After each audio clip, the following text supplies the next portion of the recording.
Acción Cristiana Mundial, un ministerio para llevar el Evangelio donde haya un oído que escuche y un corazón abierto a Dios.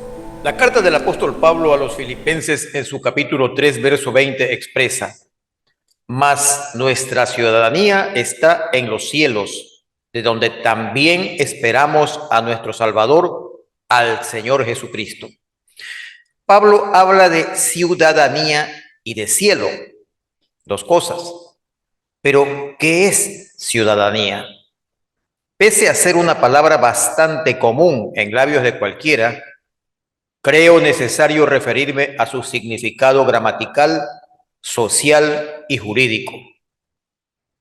El concepto es este: condición que se otorga a una persona por ser miembro de un país, lo cual le impone derechos políticos y sociales sustentados en el principio constitucional de igualdad que permite la participación activa y pacífica en la vida política de un país y que se relaciona fundamentalmente con las libertades políticas. Entonces, ¿qué quiso decir Pablo cuando escribió que nuestra ciudadanía está en los cielos? Para contestar a esta pregunta es pertinente ir a otro pasaje bíblico, esta vez al Evangelio de Juan, capítulo 15, versos 18 y 19, que recoge palabras del Señor Jesús. Abro comillas: si el mundo os aborrece, sabed que a mí me ha aborrecido antes que a vosotros. Si fuerais del mundo, el mundo los amaría, pero porque no sois del mundo, sino que yo os elegí del mundo, por eso el mundo os aborrece.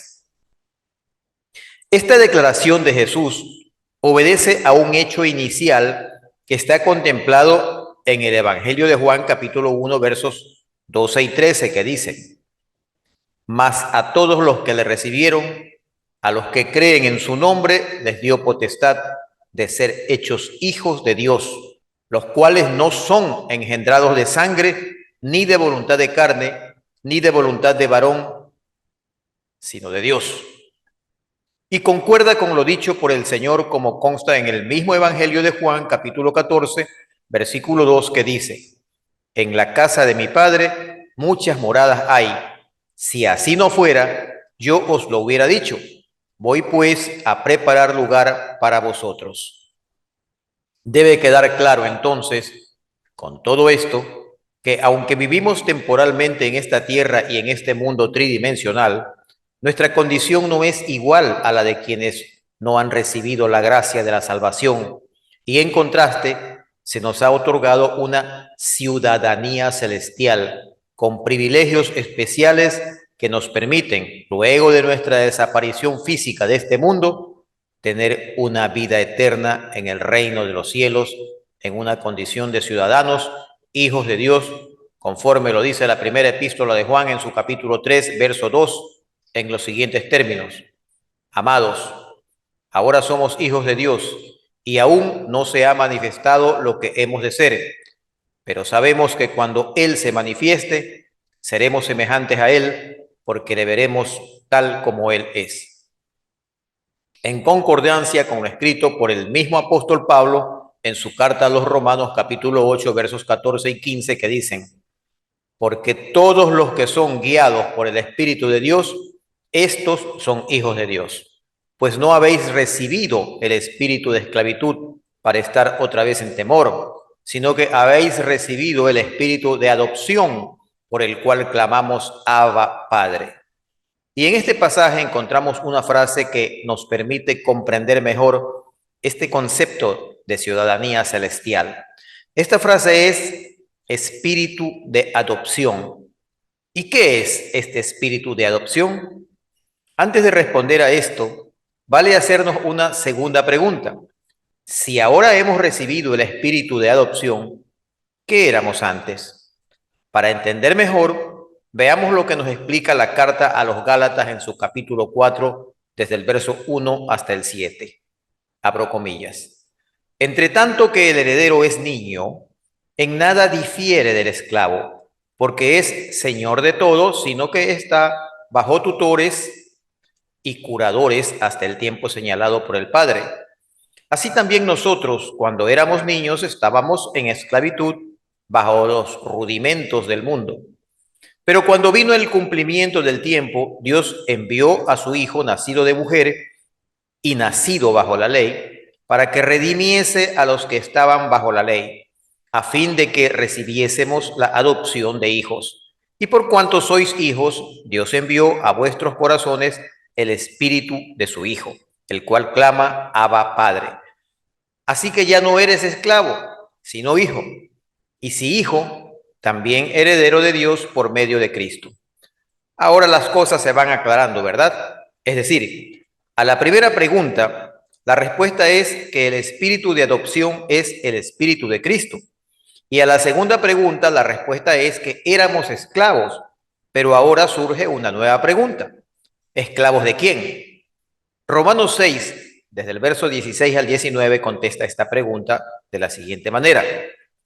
¿No sabéis que si os sometéis a alguien como esclavos para obedecerle, sois esclavos de aquel a quien obedecéis, sea del pecado para muerte o sea de la obediencia para justicia? Pero gracias a Dios que aunque erais esclavos del pecado, habéis obedecido de corazón a aquella forma de doctrina a la cual fuisteis entregados y libertados del pecado. Vinisteis a ser siervos de la justicia.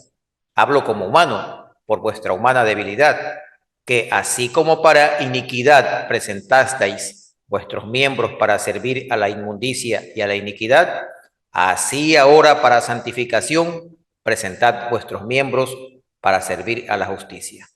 Cierro comillas. Y ahora sí hemos despejado las incógnitas planteadas, teniendo claras las cosas al saber cómo es que hemos llegado a tener esa ciudadanía celestial que no la tiene cualquiera. A decir de un comentarista de la Biblia, ser adoptado por Dios significa ser aceptado como un hijo adulto en su familia y disfrutar de los derechos y privilegios que conlleva esta nueva condición. Es una posición legal o judicial y basta que el Señor la haya prometido para que se cumpla. Es la concesión de un estatus o posición delante de Dios que nos da las garantías de que contamos con su protección y además somos participantes de una herencia eterna, la gloria de Dios en la vida eterna. En el Evangelio de Juan capítulo 17, versos del 13 al 16, se narra la oración que el Señor hizo al Padre respecto de nosotros, estando ya cerca del final de su ministerio en la tierra. El pasaje dice: pero ahora voy a ti, y hablo esto en el mundo para que tengan mi gozo cumplido en sí mismos. Yo les he dado tu palabra, y el mundo los aborreció, porque no son del mundo, como tampoco yo soy del mundo. No ruego que los quites del mundo, sino que los guardes del mal. No son del mundo, como tampoco yo soy del mundo. ¿Será entonces que como cristianos ya no debemos interesarnos en lo que ocurre en este mundo, en nuestro país y en nuestra ciudad, debiendo limitarnos a orar entre cuatro paredes, cerrando los ojos a lo que sucede en nuestro entorno? El Evangelio según Mateo capítulo 5, verso 13 nos enseña textualmente lo siguiente: vosotros sois la sal de la tierra, pero si la sal perdiere su sabor, ¿con qué será salada? No sirve más para nada, sino para ser echada fuera y hollada por los hombres. Y a continuación, en los versos 14, 15 y 16 expresa: vosotros sois la luz del mundo.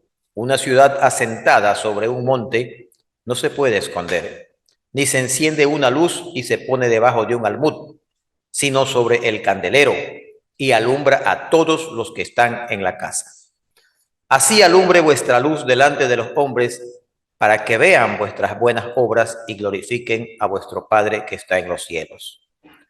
Dios nos manda a ser sal de la tierra y luz del mundo, para que nuestras obras sean conocidas por todos los hombres, dando un buen testimonio de su poder en nosotros. Repito entonces, ¿debemos los cristianos mantenernos al margen de lo que ocurre en el mundo, debido a que tenemos además de la ciudadanía que nos otorga determinado país una ciudadanía celestial?